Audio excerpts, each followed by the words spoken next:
good evening, ladies and gentlemen. Welcome here to the fifth race of the season, the 2020B season of the Fuel RaceTrackDesigns IndyCar Series. We're getting ready to go back road course racing, and for the first time, Flatout Racing Network brings you coverage here for the Grand Prix of Detroit as we are at Belle, one of the most comprehensive road courses out there in Detroit, Michigan, a 13-corner racetrack, and Seth Cole alongside Samuel Dyer. Sam, the one word we have heard these drivers use all day long has been wall. You don't want to hit one. Yeah, you don't want to hit one, but it has been tricky for most of these drivers as you're going to be trying to use the rumble strips or get as close to the rumble strips as possible here in these corners, but man, if you hit that rumble strip wrong, it launches you to either the inside or outside wall. And with how narrow this track is, I would not be surprised if we see a couple of full course cautions because practice looked like it was rough for these drivers, and we'll see if it continues on to the actual race, as I'm expecting a lot of drivers to be really gingerly driving around here until we get pretty spread out. Yeah, you talk about most road courses that we go to, usually there's a lot of open space before you get to a wall, a lot of opportunity to be able to gather the car up, but as you pointed out, not a whole lot of room for error. You've got walls pretty much in very close proximity on these straightaways, in these corners, a very tight racetrack, and yeah, things could get awfully ugly awfully quickly. Another couple of areas that are going to be difficult portions of the track as we look at the starting lineup. Turn 3 and turn 11, or sorry, make that turn 12, because you carry so much speed down the two straightaways here. If you overcook those front tires going into that corner, yes, there is a little bit of runoff, but there's not a whole lot of room for error because it's only maybe about 50 feet before you hit a tire barrier. And both those corners are extremely deceiving because those long stretches look and feel almost exactly the same, but both those corners are so different from one another. You've got to be careful not to make any mistakes, but the pace car rolls off, getting ready to go green here. Mitch Welker, the pole sitter for this race, as he gets us under the green flag. Also coming into this race running very well in the point standings as he comes into this race, I believe, second, or make that third in points. Oh my goodness, what just happened? Looks like Mitch Welker right now is disconnected from the race and already a caution. 3 or 4 cars just flipped up into the air. Welker was one of them. He is already disconnected and out of this race. I think another one might have been the one of Nicholas Johnston. I don't have a clue what just happened there, but I just saw about 3 cars up and into the air. I mean, they came out of the rumble strip, right? They hit the rumble strip, hit a bounce. Mitch Welker spun on his own. Nicholas Johnson as well spun on his own. Both making contact with the wall, and a carnage followed and ensued. And this was something that we were talking about. There's nowhere for these drivers to go when someone spins out in front of you, and both of our leaders wrecked out immediately. And this is about the close that these drivers are going to be in this race, barring any kind of a restart. So, oh my goodness, we're going to go all the way back here to when the green flag flew and see if we can see just exactly what happens here, because it was corner number 2. They got through the corner, and it's just nowhere. That was Mitch Welker wrecked on his own, so... Yeah. It's like he overcorrected the car there. It looked like he was fine getting through that corner until the car all of a sudden shot to the right. And grip hits. I mean, this track is extremely bouncy, so if you make any mistake, Riley Thompson has front end damage. I mean, it's going to take us a while to see every car that really had massive damage here. As wow, Kai Bommersbach. That was the car that went way up in the air. Well, he made contact with Cohen Evans coming through, and that just launched a little bit of netcode that costed him to go flipping, and more machines got contact from there. It looks like Wood also got contact from that. That was Munoz that believe somehow netcode saved that 09 from making any contact. But you mentioned the drivers involved here, and you mentioned 3 of our top 3 drivers, as well as the defending champion, that got damage out of this, and it may not be the full extent of drivers that got pieces of it either. I think Danny Roberts actually might have gotten a little piece of it there. There's another car, I believe that could possibly have been the 32 of Mike Hurley that got a piece. Matt Halabaugh might have gotten a piece. We may not know the full extent of drivers that got damage out of this because to your point, the track was just completely blocked up. Well, some machines look like they possibly should have gotten contact, but netcode saved them to where their car visibly looked like it made contact. But now if you look at the machines, there's no damage for them. There are 4 machines that are heavily damaged in pit road or out of this race. Kite Bommersbach, Mitch Welker is already disconnected out of this race. Matt Halabaugh and Nick Johnston, they are in the pit road, heavily damaged, as Nick Johnston just disconnected and says his race is over.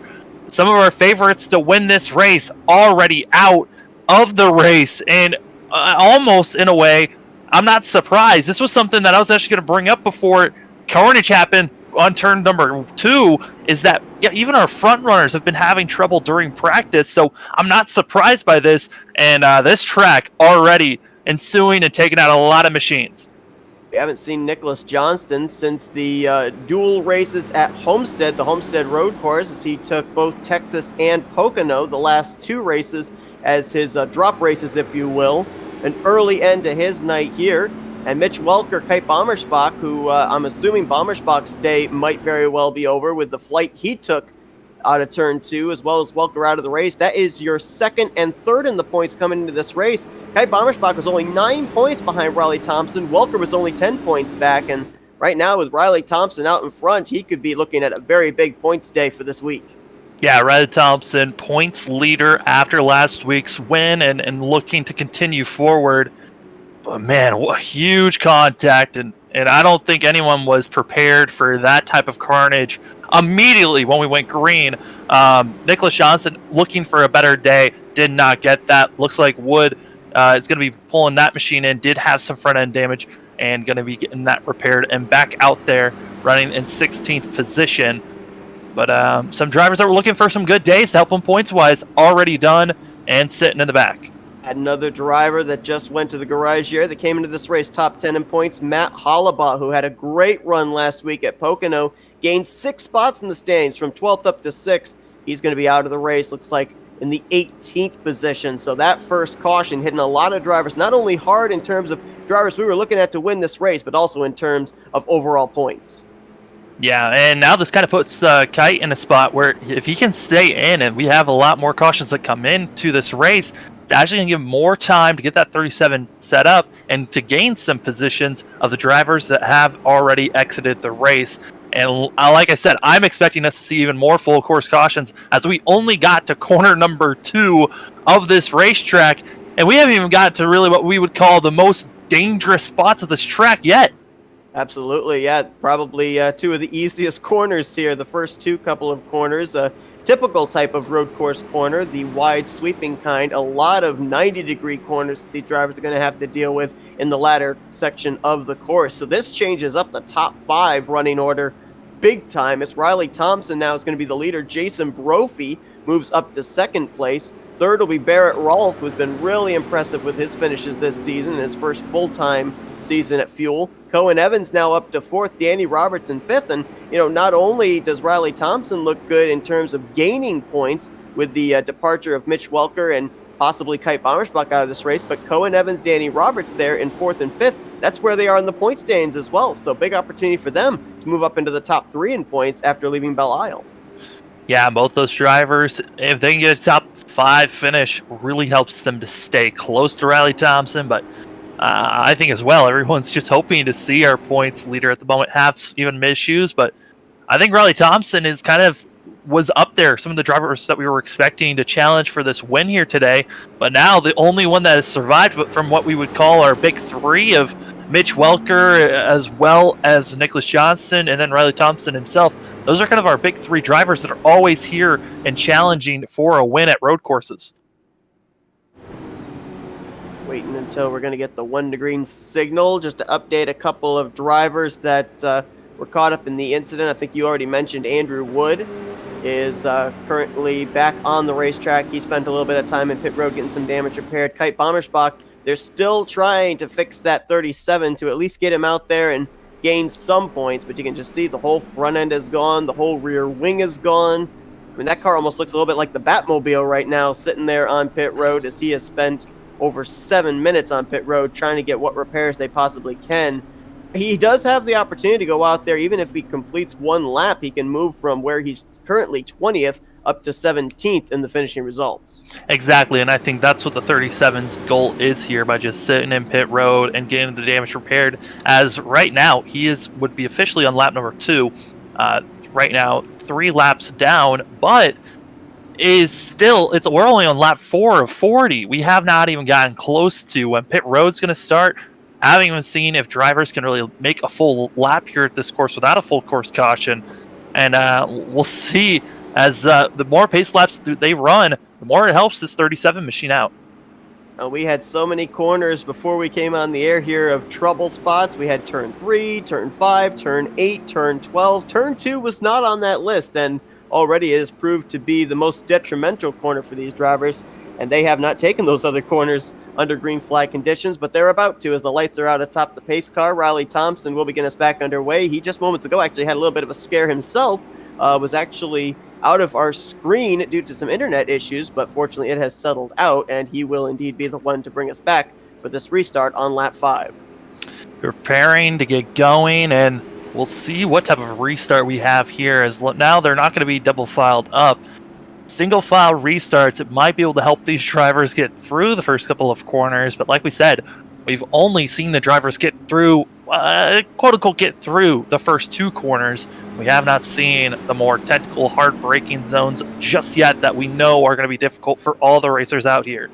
I'm looking right now, we're seeing some chat here from Mitch Welker, from Nicholas Johnston, and it's sounding like that for both of them going into turn 2, like the cars just wanted to snap to the left, and that's why Welker overcorrected to the right and why we saw Johnston spin. Could it just be the fact of cold tires here? Cold tires, as well as this track is extremely bumpy. This is not a regular course for these drivers to be running on, so this course is extremely bumpy, quite aggressive. If you hit the wrong bump, you feel like you need to overcorrect sometimes to keep your car straight, and I think that's just what happened. Overcorrection that costed Mitch Welker, and what looked like that happened to Nicholas Johnson. He just overshot the corner, kind of distracted on what happened to Mitch Welker possibly, and threw himself into the inside wall, and Carnage behind followed as well. And don't forget, folks, that Belle Isle is not like your Sonoma, your Watkins Glen that's fully made as a road course. This is a street course turned into a road course. So yeah, the bumps that you feel on a regular road when you're driving somewhere, that's what these drivers are feeling at over 150 miles per hour as Riley Thompson gets us back underway. Well, they get through corner number 1 and 2. Now we'll see how they interact with corner number 1 for our leaders. Everyone else trying to get through the first couple of corners and will do so cleanly at the moment. Down the long first straightaway into the hard braking zone, turn 3 is Thompson, Brophy, and Rolfe all nose to tail through that turn. Everyone is single filed up front, but there's already spins having trouble in the back as Doug Smith is going to be going a little too far, making some contact in the back.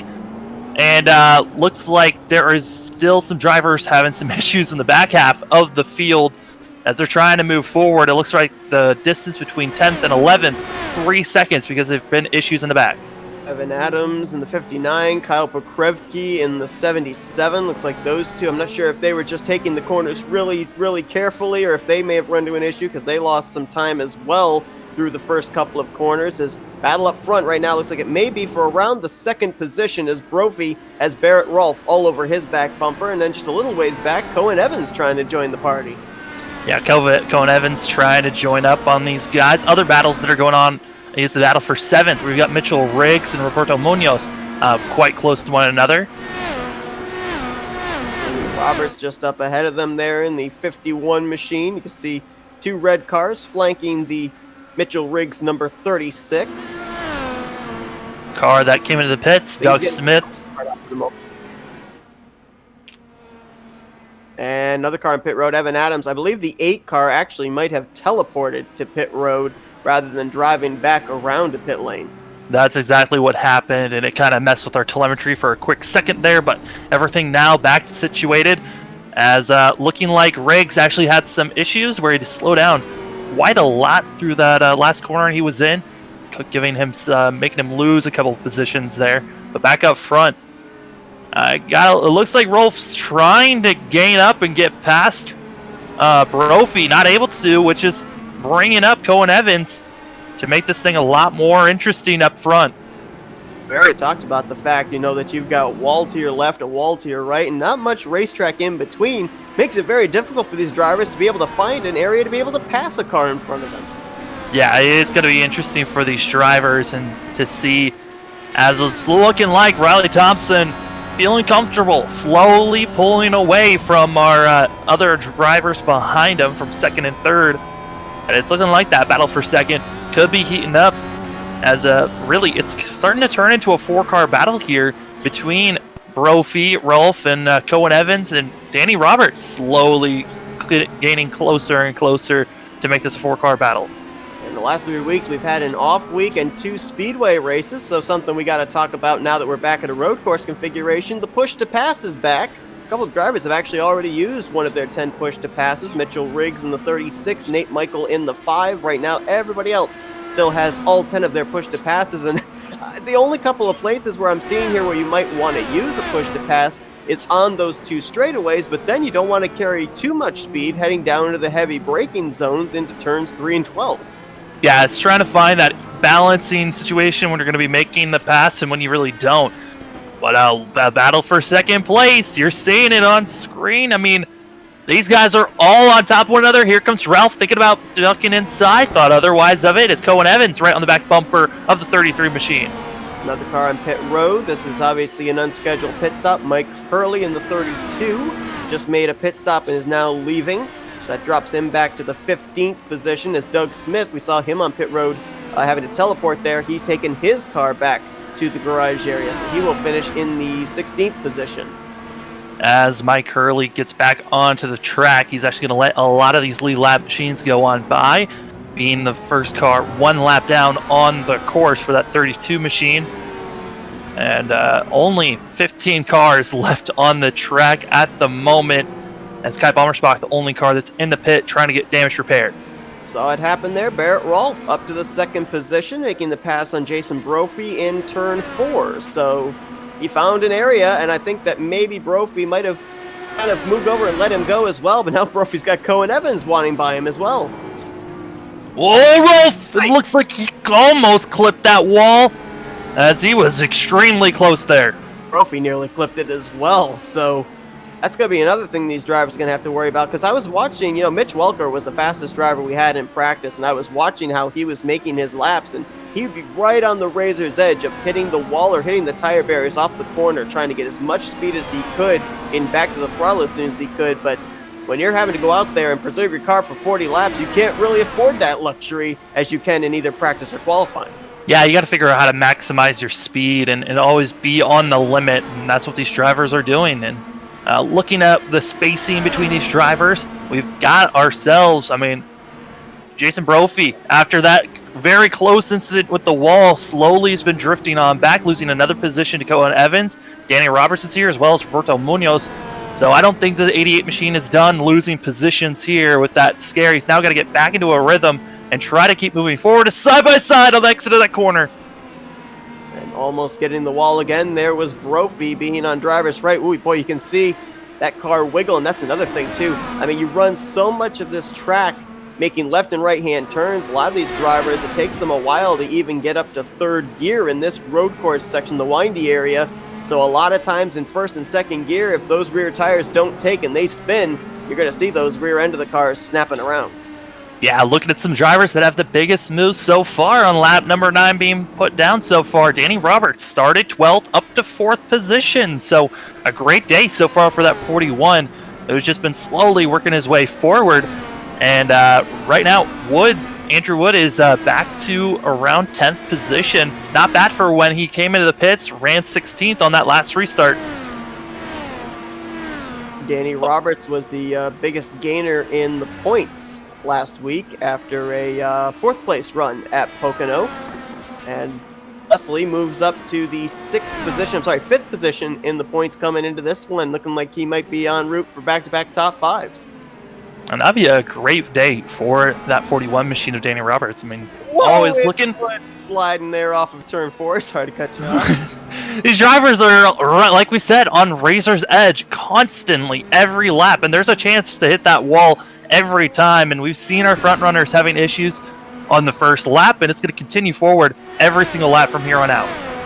Closest battle right now up inside of the top 5 would be for that 5th position. Brophy continuing to fall back, now into the clutches of Rodrigo Munoz. Sarah Tessum right back there as well in the 70 machine. Yeah, Sarah Tessum started 11th up to 7th place, and that 70 machine, she's been slowly making her way forward and possibly could be making a pass here on Roberto Munoz, as Munoz is kind of trapped behind the 88 machine. A couple of other drivers that have been to pit road since we last documented. Mitchell Riggs has now come to pit road, currently 3 laps down, getting repairs done to his 36. Mike Hurley was back on pit road a moment ago as well, now has fallen 2 laps down to the leader. So right now we've got, of 15 cars running, 12 of them currently on the lead lap. The last of those, Kyle Porkrevke, making his first start of the season, and boy, what a track to make your debut at. Yeah, it's kind of a terrifying track to be making a debut at, but trying to make it work, as that 77 machine of Porkrevke, he's got himself close to Nate Michaels, and these drivers are at the end of the field and kind of in a awkward spot. In the next about 4 to 5 laps, we're expecting to see Riley Thompson get up to him, and that's the point where I'm curious to see how our leader will be getting by lap traffic, if they'll just back off and let him go, or challenge to try to keep themselves staying on the lead lap. I want you to do a bit of explaining here for everybody that's watching, because you actually brought this up to me and I didn't realize this was a rule that was in place for the entirety of the season. People will notice up there on our running order that drivers are 21st through 24th. Christian Alexo, Joseph DeCiro, Mike Rigney, and Philip Clark. Now, they did show up here tonight. They showed up and took part in practice, but they did not get to start the race. Explain to our viewers why that is. Yeah, so there's a rule where, based on the fastest car on track, you have to run. There's a limit on how fast a lap can be. If you're slower than that lap time, you cannot officially run this race because you're officially too slow.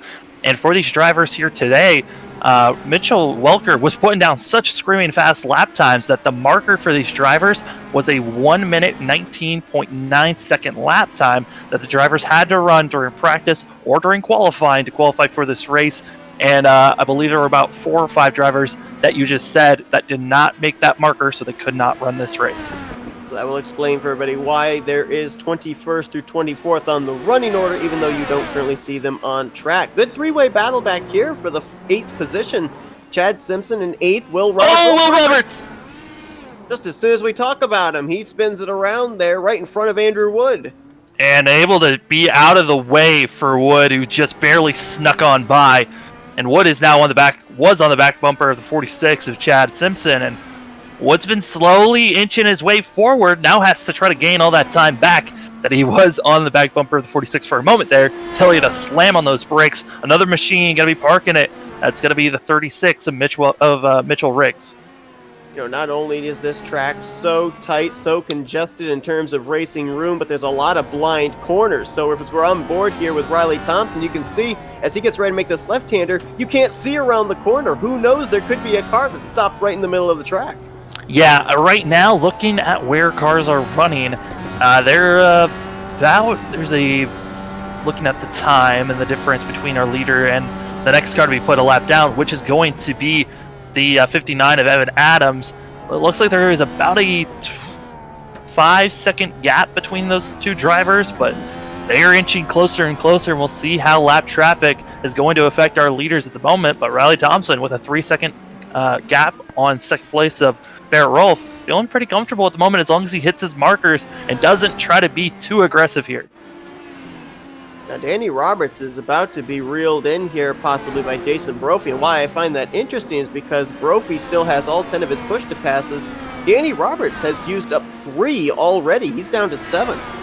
Yeah, Danny Roberts has always been one of those drivers that likes to use those push passes early to get by and make as many passes as he can early in a run while you're so close to everybody, instead of later on where you're just trying to maybe beat the car who's been saving up those push to passes. So the difference is strategy. There's some drivers that actually will not utilize every single push to pass during this race because they just feel like their car's fast enough to pass everyone else, and they don't want to really put too much power here because this course, like you said, there's certain corners where you don't want to come in with too much speed. All right, you talked about push to passes in terms of strategy. Let's talk a little bit more strategy. How about fuel? You said one stop, so do we split this right in half and come to pit road at lap 20? Do we short pit? What do we do here?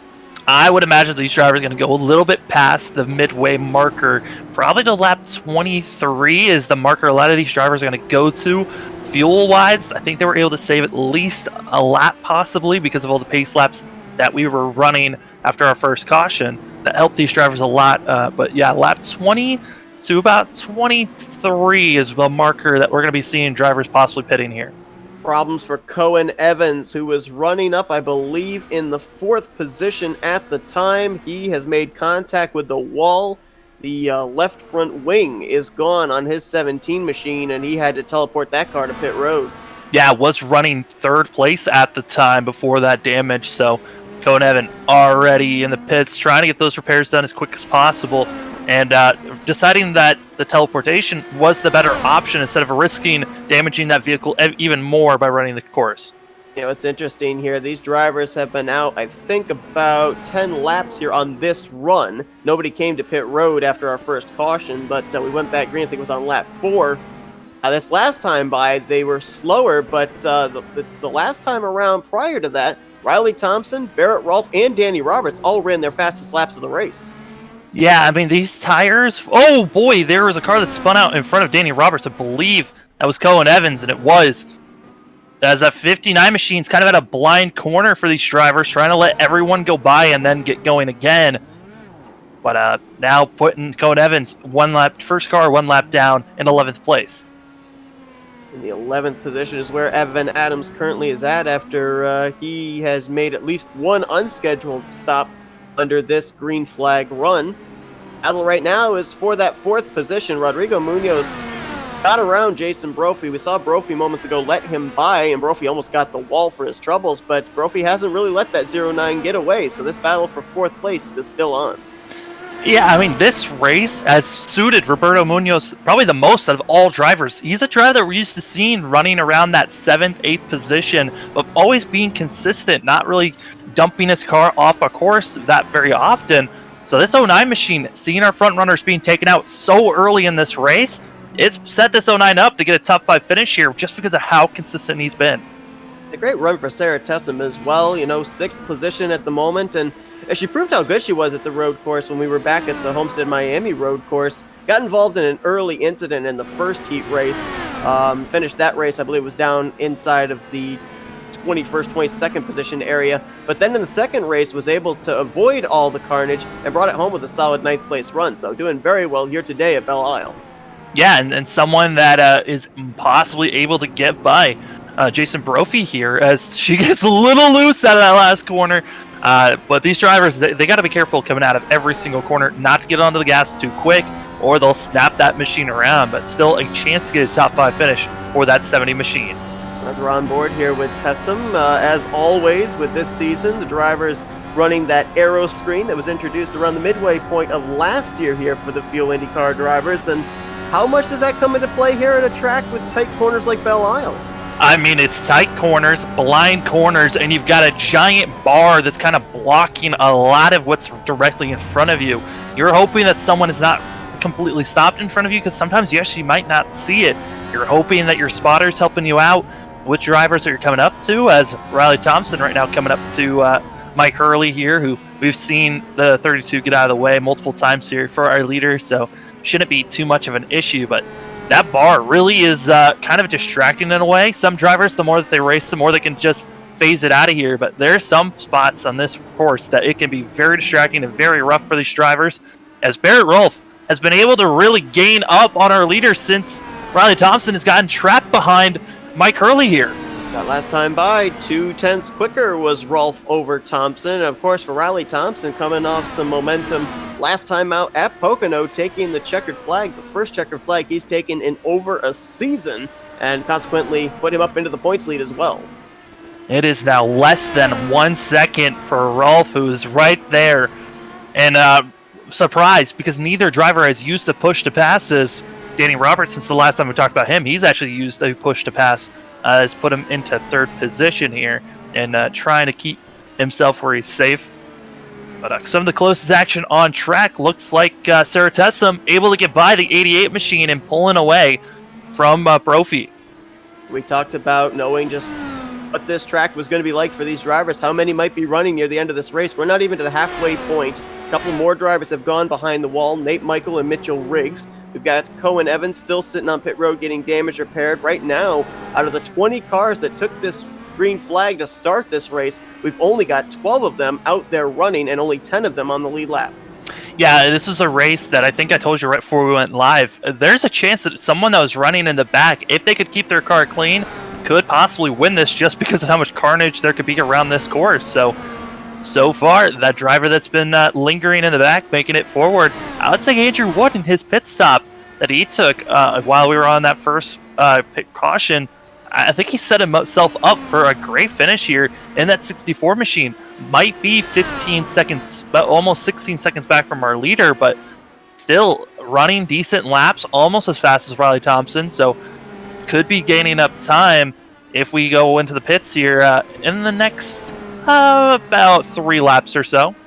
Let's take a look at our track info, and one thing that we usually see with these type of tracks is a high track temperature, sometimes nearing the triple digits, but with the outside temp being 78 degrees, only a 97 degree track temperature these drivers having to deal with, so we're not seeing quite as much slipping and sliding around as we might be normally seeing. And another thing I'm noticing as well, the tire fall off isn't really there, as this last time by, Riley Thompson only ran about maybe 4/10 slower, and usually at a lot of the road courses we end up seeing about maybe a second off the pace at this point in time of a green flag run. Just got information on Cohen Evans and what happened to that machine. Wheel disconnected for Cohen Evans, which you hate to see, that it's equipment failure that ends your race. But Cohen Evans has disconnected and done for the race here today, finishing 13th. Also in 12th, Mike Early has called it a day for that 32 machine. And I'm looking right now at the number of laps we have left and the amount of time that Kite Bommersbach has spent on pit road. It's now nearing a full half hour that he's been on pit lane, but I mean, right now, I think we had another car in trouble. Jason Brophy, yes, the whole front end. Oh no, Brophy, that is a horrible place to spin out, and with the damage that's there, it's probably going to have to stay in the pits just as long as Kite's been in the pits here. He's going to bring it down to the attention of his crew. Belle Isle is taking no prisoners. I mean, we already talked about the fact that it has impacted so many drivers that came into this race inside of the top 10 in points. Bommersbach, Welker, Evans, Halabaugh, now Brophy. They've all run into some issues here. And also, I'm looking in terms of our 4 previous winners this season. 3 of them have been caught up in something. The only one that hasn't is currently the race leader, and that may not be for much longer, Riley Thompson. Yeah, Riley Thompson he's actually been looking pretty solid. I would got to say, Rolf looks like he's the one who's kind of riding on eggshells and on the tightrope, almost spinning that 33 machine around again. And just got to be careful not getting on the gas a little too soon, and that's kind of what we've been seeing here every once in a while. But still keeping it close, less than a second, was less than a half a second there for a moment, and still has not used a push to pass here. I think right now Rolf's trying to get close enough to where he's about a quarter of a second away from that 56 machine, and then once he's on a long backstretch, possibly use a push pass there. You see a couple of times he's been getting out of shape, and you brought it up, trying to get back to the throttle sooner so that we have better corner exits where he's trying to make up his time, and doesn't look like it for the moment is really working out in his favor, but he's within close proximity of Riley Thompson. So if that's the case, do you maybe try and pit either a lap sooner or a lap later than Riley Thompson, or do you bring it to pit road at the exact same lap the 56 does?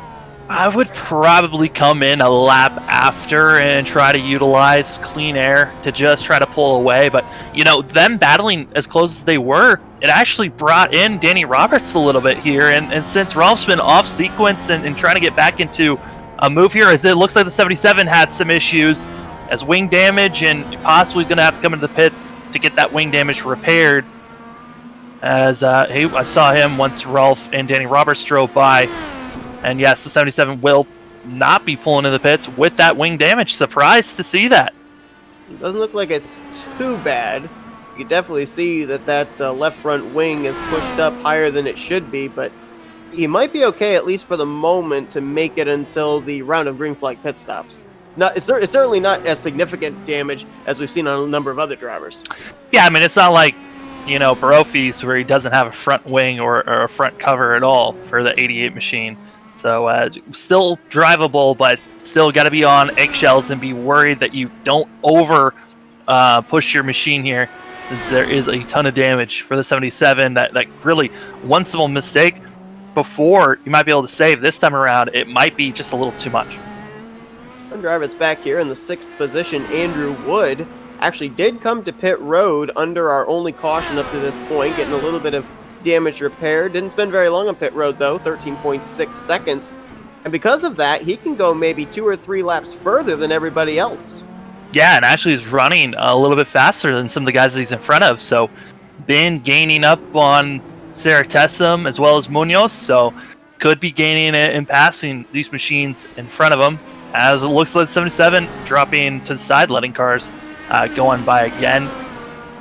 So these lap machines being respectful whenever they're on the long stretches, to move out of the way and let cars go on by, which you love to see.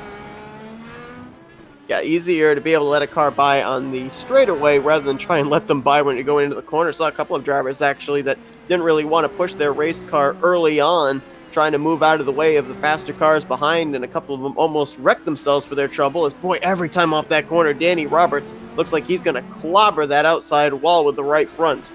Yeah, we got 2 battles here on course. The battle for 2nd place, where you got Barrett Rolfe and Danny Roberts, and then also for 5th place, where you got Sarah Tessum going up against Andrew Wood. And right now, the guy that's loving the 2nd place battle is Riley Thompson, because the last time by, he has been running nearly half a second to 7/10 faster than both Barrett Rolfe and Danny Roberts. So what was closed down to about a 0.3 of a second lead is now opened up to over 3 seconds. Yeah, and it was that pressure of Rolfe there that was costing and making Thompson make some simple mistakes that was making him run slower as Rolfe's coming into the pits. You mentioned lap 23, and Rolfe is in, coming to the completion of said lap. So we'll see if this coming to pit road a lap sooner than Riley Thompson, if that's going to pay any dividends, as Thompson's starting to have some connection problems again in that 56. Now he's back. Sarah Tessum as well pulling into the pits, and a clean entry to his pit stop for Rolfe. And looking back to see if Sarah Tessum makes a mistake here on pit road. A very clean stop as well for the 70 machine. Pit road is where you can gain and lose a lot of time for these drivers, and a very quick stop for that 33 machine back on track. We talked about how Barrett Rolfe has had an unbelievable season so far as a rookie, if you will. He's made 4 of the 5 starts this season. 3 of those have been inside the top 10, 2 of them inside the top 5, including last week at Pocono, where we thought he was going to actually be able to win that race over the eventual winner, Riley Thompson. Yeah, Rolfe's been incredible during the ovals, and I'm expecting him to at least get 1 win at an oval here, and should be able to get a win in the future races, as the next race on these guys' schedule is going to be at Richmond. It's 180 laps there at the short track. It's going to be quick and hard racing, where a simple mistake could end your day really quickly, as it is for most racetracks. Danny Roberts coming to pit road. Riley Thompson dealing with internet issues again, and that gave the lead to Roberts, so he pits from the lead, coming down here to the completion of lap 24. That turns the race lead over to Rodrigo Munoz, and I'd have to look back, but I think this might be Munoz's first lap led this season. Looks like it is. Riley Thompson is still not back, and this is very concerning, because if he's not back here in the next 2 minutes or so, then iRacing will manually remove that 56 machine from our server, as he's been removed. Riley Thompson is disconnected and has been removed from this race. The leader now, Roberto Munoz, officially the 09, now our leader. Is your top 4 in the point standings that are all effectively out of this race now. Some due to crash damage, and of course in the case of Riley Thompson, who led the first 23 laps of this race, he is now going to be out due to connection problems. I mean, if Belle Isle doesn't get you one way, it's getting you another. And it looks like he has been able to try to reconnect back into this race, but how much time has the 56 lost? This is ridiculous to watch, because all of our former winners have had issues during this race at some time, and it continues on. The interesting thing is, too, if you look at our last 2 races, you go to Texas, Kite Bomber Spock ended a very long winless streak. Last week at Pocono, Riley Thompson ended a long winless streak. I mean, look at some of these names that we've got in a chance of winning this race. Andrew Wood, who, if I remember correctly, we haven't seen go to victory lane since Motegi, the first race of last year. Rodrigo Munoz, Barrett Rolfe here as a rookie, Danny Roberts in the 41. There's a potentiality for another driver to snap a long winless streak for 3 races in a row. And right now, based on the drivers that have already pitted and back on track, Barrett Rolfe, once pit road sequence goes through, should be gifted the race win. Will Roberts now, he's in his stall trying to move forward, but Danny Roberts trying to run down this 33 machine to try. This should be your battle for the lead as long as everyone and we don't have a caution to come out. The only problem for Danny Roberts right now, though, is there's 15 laps to go. Yes, he is closing in on Barrett Rolfe, but Roberts only has 4 push-to-passes left. Rolfe has 9, so even if Danny Roberts is able to get... Oh, Roberts overdrove the corner! He just drove into the tire barriers, didn't hit it much, but that's going to lose him a lot of time. It didn't hit it much, but it affected the wing. The left front wing is pushed up just like the 77's was. That is going to cost him greatly. The push to passes is already a disadvantage that he was in, and now going to be dropping him back to 4th place and possibly could be losing more positions because of that damage. Luckily, he's got a 9-second gap between himself and others as our front runner coming into the pits. Andrew Wood coming in, as well as Munoz gifting the lead to the 33 of Barrett Rolfe, who we were just talking about, has had some misfortune not winning some races. The chaos has been ensuing for all of our top runners, but Rolfe, the one gifted the lead so far. Absolutely, and we're going to have to wait and see just how far back Danny Roberts is going to be now after having to come to a complete stop to avoid completely destroying his car in that tire barrier. And right now it's looking like it could be anywhere in the vicinity of about maybe 7 to 8 seconds. Update on Riley Thompson, 1 lap down and down back in 8th place. So that 56 machine, hoping to see a caution and maybe 2, but not looking great for the 56 machine and just trying to salvage a top 10 finish. Well, Rodrigo Munoz came down pit road, made his pit stop. He was actually able to get out ahead of Danny Roberts, so he will cycle into the 2nd position. We were talking about the deficit Danny Roberts was to Barrett Rolfe. If you look at Munoz, he's actually got the advantage because he's got 3 lap fresher tires, and he's still got all 10 of his push-to-passes to use. Yeah, Roberto Munoz, though, back 7.7 seconds back from Barrett Rolfe. As long as Rolfe doesn't make any mistakes here, this race has practically been gifted to the 33 machine. Barrett Rolfe trying to make his way up potentially into the top 5 in points. He's definitely close enough for that. I think that the gap between him and 5th in the standings, which was held by Danny Roberts coming to this race, was only 7 points. So the gap from 5th on down to about the 12th position was very close coming to this race. A lot of opportunity for drivers to gain, and on the flip side, lose spots heading into next week at Richmond. And at the moment, these drivers, man, it's been a long day for a lot of them as there's been so much carnage. But right now, looking like Barrett Rolfe, the one that's been surviving, but the battle for 2nd place still about to get heated up as Danny Roberts still with that damage, gaining slowly on Munoz. And that's going to take the pressure off of Barrett Rolfe as Munoz is going to have to switch his priorities from the windshield to the rearview mirror as that very bright red number 41 will start to get a little bit bigger if Roberts can continue to close up the gap. Just looking, I am so shocked. We knew that this race was going to be troublesome for a lot of these drivers. Coming into this week, a lot of drivers were saying that this is going to be their first time running this course, and during practice we saw a lot of troublesome spots, and not surprised on how many cars have been taken out, but I think the most surprising thing is that it was all, if not most, of our top runners have already been taken out just in the first handful of laps. Looking at the 56 here of Riley Thompson, who you already pointed out, reconnected in 1 lap down. He's the first car 1 lap down in that 8th position. Now, he actually fell out of the server before we saw him come to pit road to make his pit stop. And I believe I asked you this question already in a broadcast prior, but I'm going to ask it again.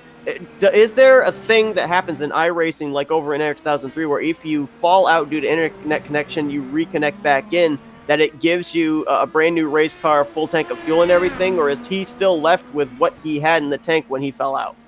So when you connect back in, you do not get a brand new race car. You're still stuck with the same car that you had right before you got pulled out, but you will have to sit for your service and then get back out there on track.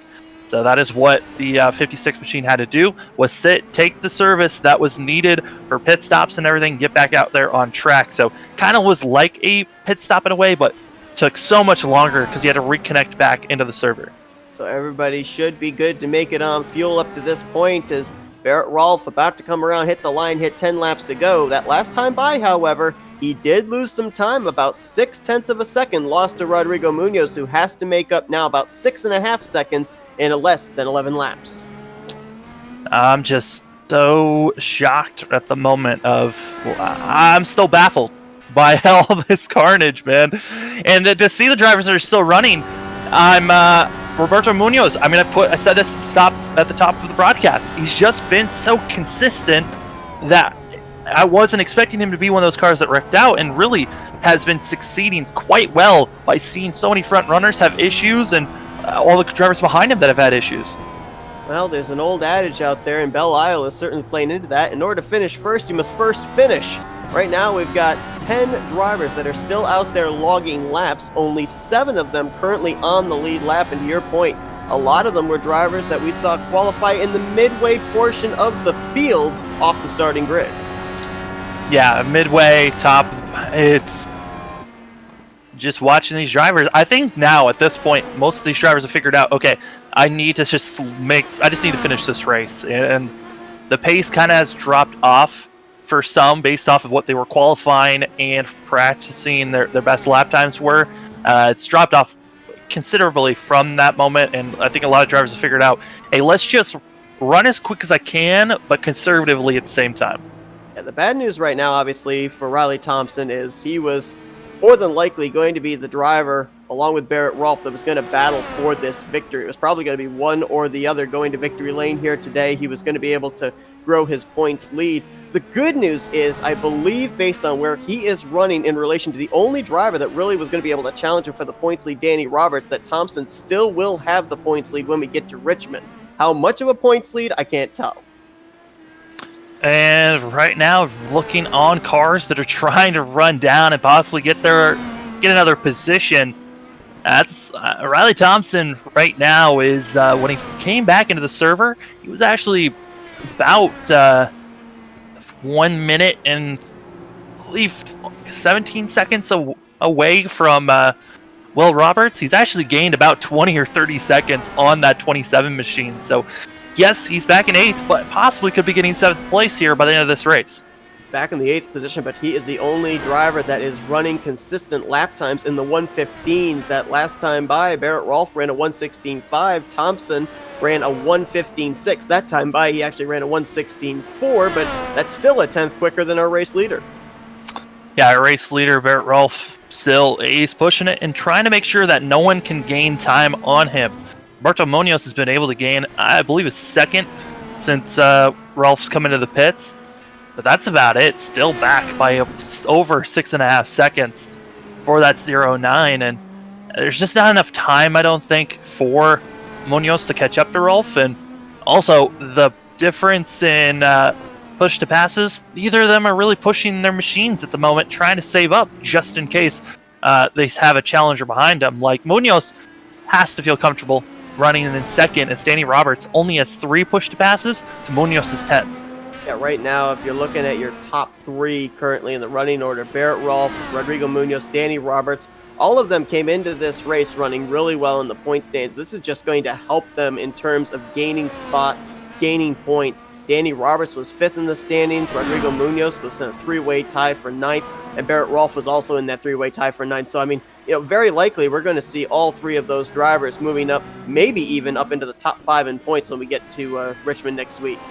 Yeah, just because of so many top runners having issues. I mean, I think the only driver that really is going to be getting a top 5 finish is Riley Thompson, who really is going to probably keep that points lead. But Danny Roberts enjoying another top 3 finish for that 41 machine, which completely a swap from the way that last season was going for that 41 machine. Absolutely. Well, Barrett Rolfe will be hitting 7 laps to go next time by. There really are no... Oh, sorry. Oh. I think we just had a problem with Danny Roberts, actually. I speak of him doing well, and he has an issue spinning it around. And that's a scary spot that he just spun around at, hitting the rumble strips and almost completely blocking the track, able to get out of Woods' way, and then continuing on for the 41, dropping himself back to 4th place. And now everyone is split up. Yeah, I was going to say, with everybody split up, he only lost 1 position, but that does move Andrew Wood now up into the podium in the 3rd position. So now everything, to your point, yeah, definitely spread out now. Everybody, for the most part, is either about 5 seconds or more separation for a position. So we're going to step aside for a quick commercial break. We'll break in if trouble breaks out. But for right now, Barrett Rolfe leads the way here at Belle Isle.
And we welcome you back here to Belle Isle as we are in the closing stages of the 5th race of the Fuel IndyCar Series.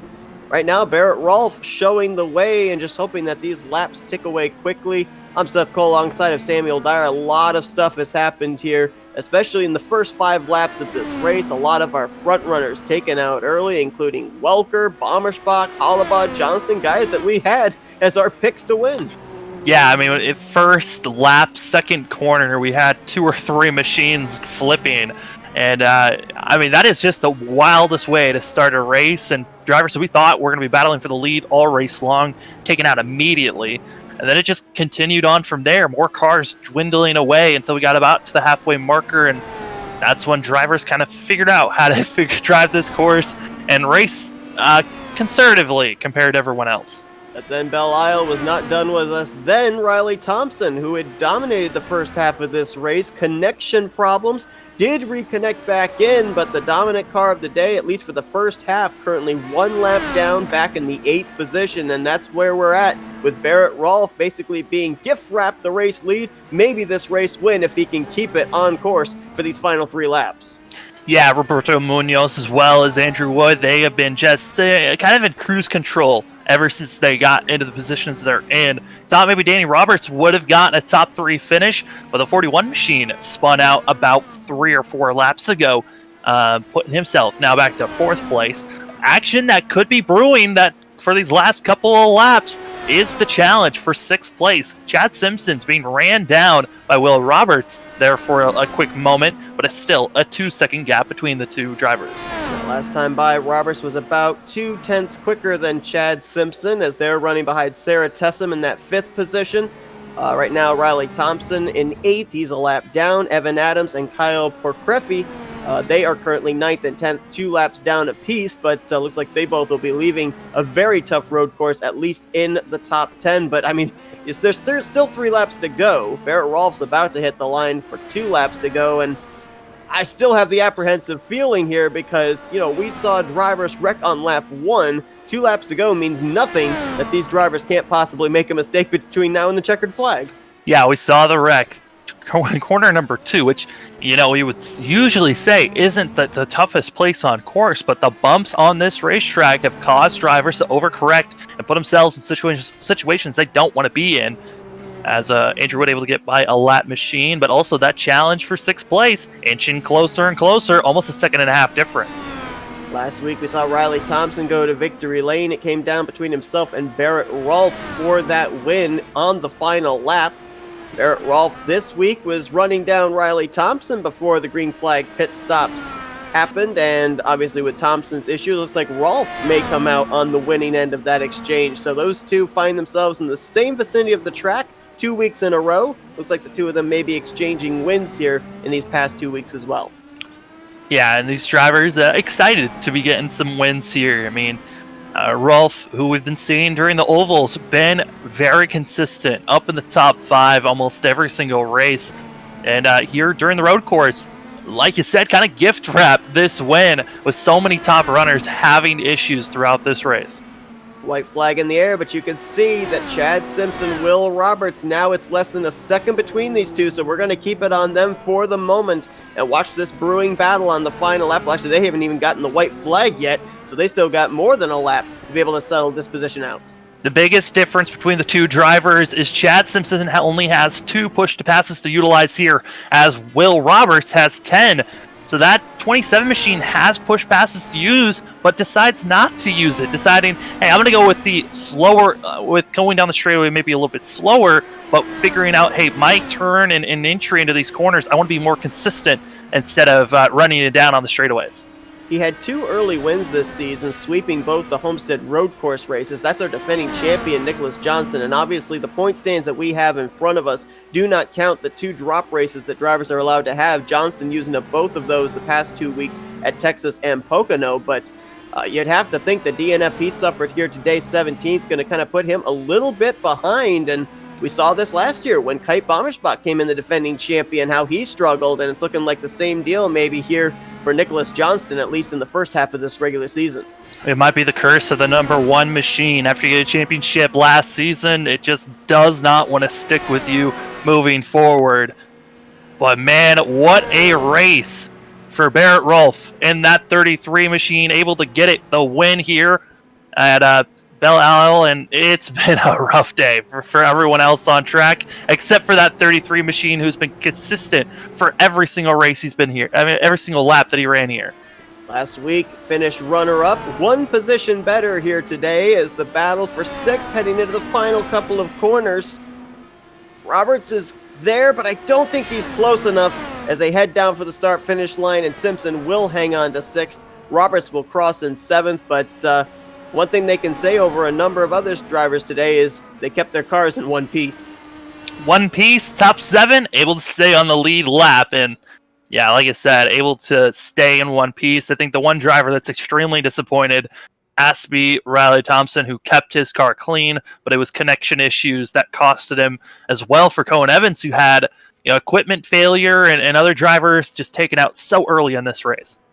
So we look at your finishing results, and we could pretty much classify all these drivers as survivors, as they were the only drivers that were still out there on track when the checkered flag was waving. Rolfe with the win, Rodrigo Munoz getting his best finish of the season in second. Andrew Wood brings it home third. He started back towards the mid portion. Actually, I think it was the latter portion of the top 10. Danny Roberts, you mentioned he started in the back. He's going to be finishing fourth. Sarah Tessum going to get a top 5 in fifth. Chad sixth. Will Roberts seventh. They were the last cars finished on the lead lap.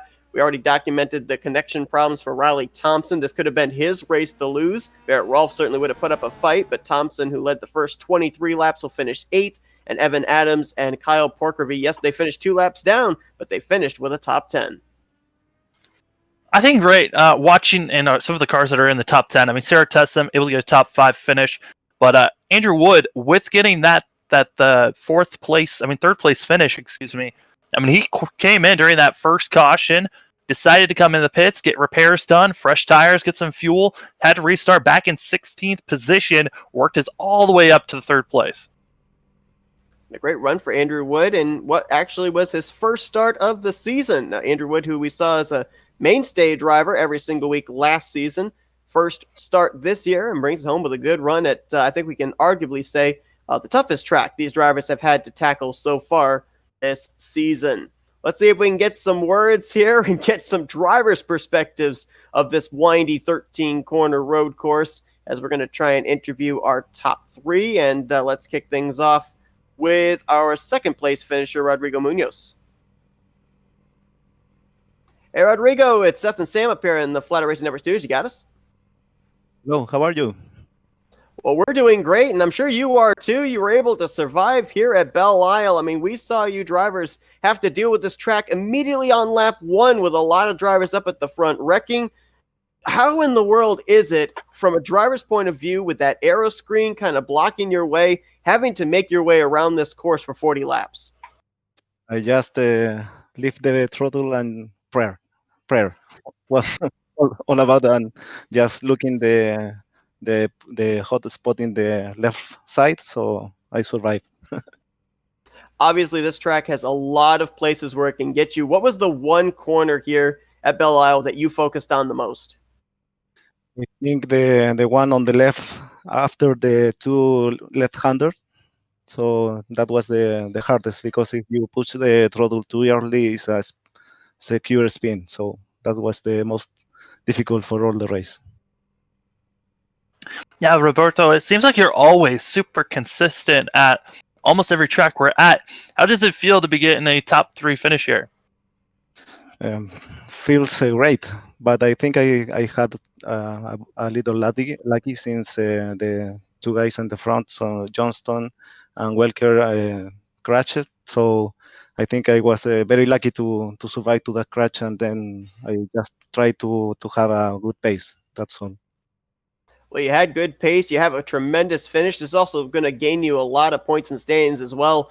Where you were in the points coming to this race, a lot of opportunities to gain positions because the points were so close. I mean, this could put you potentially up into the top 5 in the point standings. So now knowing that you're going to be gaining that many spots and points, what's your outset looking towards Richmond? Well, the first races was not so good, so this race is come perfect to me. And then after I'm looking for a top 5 always. but not always happen. But my goal is to be on top 5 always. Well, Rodrigo, obviously a great run for you today. Your best finish of the season so far. Second place here today at Belle Isle. We're going to let you do some shout-outs now. Thank you. Bye, guys. And let's see if we can get our third place finisher, Andrew Wood, in here. Andrew, it's Sam and Seth up here in the Flatout Racing Network studios. You got us? Gotcha. Well, we mentioned that we saw you week after week last year. You decided to make your first start of the season here tonight at Belle Isle. I mean, with the struggles we saw a lot of drivers have, how difficult was it for you out there? Well, I had side pod damage from that first lap incident, so the car really didn't handle too great, unfortunately. But it was something I could still drive around. It just felt a little bit squirrely on some of the right-handers. But once I got used to it and started hitting my rhythm and stuff, the race was fine. I think I made maybe one or two small mistakes with half spins and such, but I felt really good out there. Belle Isle's definitely a fun track for me to drive, so what better place to come back? You know, two places that Sam and I kind of pegged as potential trouble spots are those huge heavy braking zone right-handers, turn 3 and turn 12. But is there any other place out there as a driver that you were kind of struggling and making as your main focus to make sure you got through there safely? Yeah, the biggest corner really that you can mess up is the quick double right-hander before coming back on the straightaway, because you really want to get back on the throttle for the front straightaway to get a good run down there. Actually, if you were watching me during this, when I was chasing Sarah down, I lost all my time there when I was trying to set Sarah up for the second straightaway. I felt really quick through there, so I gave it just a little too much punch, and I almost ended my race at that one time. But yeah, that double right-hander is definitely tricky. It's a patience corner. It's fun when you do it right, but you can really mess up your whole entire race doing it there. Yeah, I mean, Andrew, you had to come in the pits, you came in during that pit stop. I mean, during the caution, started back in 16th position. How was it working through traffic to be all the way up to third place where you finished? Yeah, I mean, cars were just kind of going off left and right after the restart, so it was just a matter of me trying to have patience, but still be aggressive to make up spots at the same time. I was running lap times very similar to what Riley was leading up front, so yeah, just had to wait for my time. I guess there's not really much I could do in terms of trying to force an issue, because as soon as I force an issue, my rhythm gets all thrown off, and I could end my race or someone else's unsuspecting race just by a dive bomb. So yeah, it was just all about patience, really. Well, Andrew, obviously a great run for you here tonight. Your first start of the season, a third place finish at Belle Isle. I mean, we already pretty much commented, looks like the toughest track you drivers have had to tackle so far this season. We're going to let you do some shout outs now. Yeah, shout out to Will and Evan for letting me back in this season as a part-time effort. I'll try and make a couple more starts. My teammate Jason Brophy, sadly, he went out along with the other championship contenders, so he didn't really make too much ground, sadly. But he was there to help out and give me some tips on who's spinning and such. And I'm going to shout out Riley's Xfinity for giving me the podium today. That's Andrew Wood. He brings it home P3 here tonight in Belle Isle. Congrats on a great run, and we look forward to seeing you in those other starts that you make. I'll catch you guys later. And let's go down to victory lane to last week's runner-up, this week's Victor Barrett Rolfe. Hey, Barrett, it's Sam and Seth up here in the Flatout Racing Network studios. You got us? Yeah. Well, we talked to you last week. You barely missed out on the win, getting passed in the last lap by Raleigh Thompson, but it seemed like the stars aligned here today at Belle Isle. You pick up your first win in only your sixth start here this season in the Fuel IndyCar Series. Now, it looked like you weren't struggling out there, but from your point of view, was it a difficult track for you as well?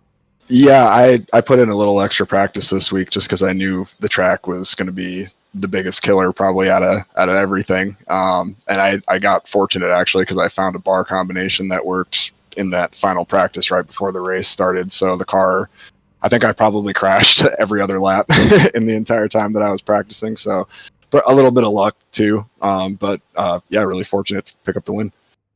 You know, this track we see when we were on board with a number of drivers, including yourself, just the blind corners here. How difficult is it to make those corners knowing that if you overdrive it just enough, you're going to get into that outside wall with the exposed suspension these Indy cars have?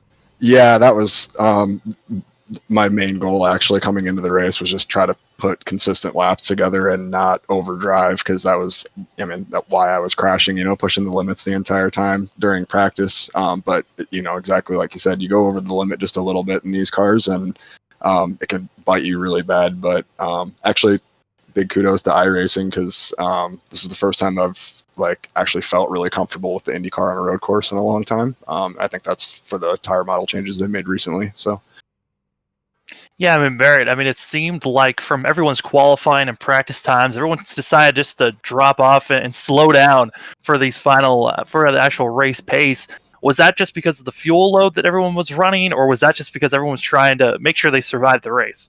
Yeah, I think a little bit of both. I pit a little bit earlier than I wanted to, actually, because I had Danny Roberts coming up behind me, and when the car was really light on fuel, I was starting to struggle a little bit more with the rear, and especially putting power down. So I decided to pit early, and just kind of make it also easier for him to go chase who I thought was the leader still at the time. I guess Justin, was it, or somebody disconnected up front? That would have been Riley Thompson. Yeah, Riley Thompson, yeah. Well, Barrett, last week we saw you finish second place at Pocono. You jumped up 7 spots to 9th in the stands. The point standings are in after Belle Isle. You jump another 4 spots up to 5th place, and you're right up there in the conversation now to maybe battle for this championship as we head into the latter portion of the first half of the regular season. Richmond is up next, so what's the focus now looking towards that, knowing now you have a win in the bank? Probably just, I've been taking it race by race so far, but the main goal is just to get a good finish every week. So I'm glad that I'm back in the championship hunt, because that was kind of my main goal for this season, was just to be there. So we'll see what happens. Well, Barrett Rolfe had his best finish of the season last week. He bests it by 1 position today. He's celebrating in victory lane. And Barrett, we're going to let you do some shout-outs now. Yeah, Scary Autosport, Manny, Apex Hunter User United for sponsoring us, and everybody putting this thing on at Fuel and Flatout. It's great. Barrett Rolfe is your winner here tonight at Belle Isle. Congrats on a great run. Congrats on your first win here in the Fuel Racetrack Designs IndyCar Series, and we look forward to seeing what you do for the remainder of the season. Thanks. And so a crazy race comes to a close here at Belle Isle. And Sam, you and I, we kind of figured what we thought this race was going to be like. We expected that we were going to see a lot of drivers struggle, but we were kind of thinking maybe drivers outside of the top 5 would be those that we saw struggle. Obviously, in the very first few laps, that was not the case. Yeah, I was very surprised to see our front runners taken out just in the first couple of corners when we went green, and that was probably the most shocking thing. And I thought for sure we were at least going to have 2 full course cautions, but luckily after that first caution everyone started to settle out, but still little incidences here and there that took out machines that only left us with 8 drivers still running and only 7 on the lead lap. And obviously with a number of our front runners in the point standings finishing out of this race, it has definitely shaken the points up heading into Richmond. As I mentioned, the points are in. When we started here at Richmond, Riley Thompson had 2 drivers that were within 10 points behind him coming into this one. It's now a 21-point gap from Thompson back to Kite Bommerschbach, 35 back to Cohen Evans, 37 back to Danny Roberts, and Barrett Rolfe with this win, 38 points back in 5th. So, while we kind of thought that with a lot of our front runners wrecking out of the race that the points might close up, it's kind of like it's done anything but. Yeah, and I got to give credit to Sarah Tessum, who has been our biggest mover so far in the points. Has moved up 7 positions, up to 12th in points. So a great day for her, getting a top 5 finish, and really shows point standings why, and expecting that momentum to continue forward for that 70 machine. All right, we talked to a couple of our drivers about looking ahead to Richmond. What are you expecting when we go to a track that a lot of drivers consider a short track with these Indy cars? It's going to be high tension and high speeds, and the drivers are really going to have to focus on multiple grooves at Richmond that we're used to really with stock cars. It's a 1-groove track, but just because of how much downforce and grip there is, this could turn into a multi-groove racetrack for these drivers. Will they use the bumper at Richmond? I don't think so, but who knows? It's a short track, and it may very well come down to something like that. But we will have the coverage of that for you next Thursday night. Green flag will be scheduled to fly around 9 p.m. Eastern Standard Time. Sam and I'll be there to call the action for you. And Sam, I wanted to thank you for joining me here tonight for, let's just call it a chaotic race, I guess we could call it, at Belle Isle. Yeah, chaotic, but a fun race to watch, that's for sure. And it's always a pleasure there, Seth. And we appreciate everybody that tuned in tonight as well. If you guys enjoyed this race, as we enjoyed bringing it to you, again, we'll see you at Richmond next Thursday evening. But for Samuel Dyer, I'm Seth Cole. Thanks for tuning in this evening to another broadcast courtesy of the Flatout Racing Network.